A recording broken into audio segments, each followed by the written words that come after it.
Aussi, M. Umaro Sissoko Embalo doit être conscient du fait qu'il est le dépositaire d'un lourd héritage et de plusieurs sacrifices qui ont fait la renommée de cette organisation. La dynamique ayant fait la grandeur de la CEDEAO ne doit pas être brisée.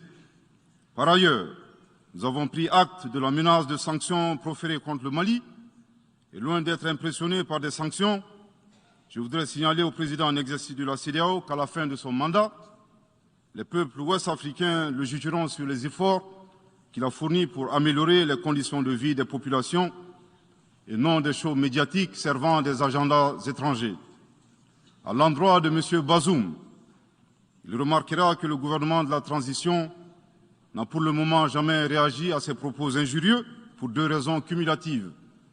La première raison tient au respect de l'héritage laissé par nos ancêtres, qui consiste à ne pas répondre aux injures par des injures. La seconde relève de l'identité de M. Bazoum, l'étranger qui se réclame du Niger. Nous savons que le peuple nigérien, frère du Mali, se distingue par des valeurs sociétales, culturelles et religieuses très riches.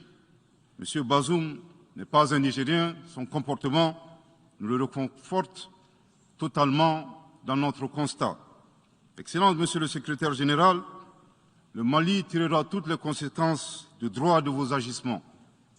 Devant Dieu et en leur âme et conscience, nous demandons à ceux qui refutent notre version d'indiquer s'ils accepteront que les militaires ayant dissimulé leurs identités en mettant sur leur passeport qu'ils sont peintres, maçons, etc., avec des armes débarquent dans leur aéroport sans que le pays de destination n'ait été au préalable informé et dans le dessein funeste de déstabiliser ce pays.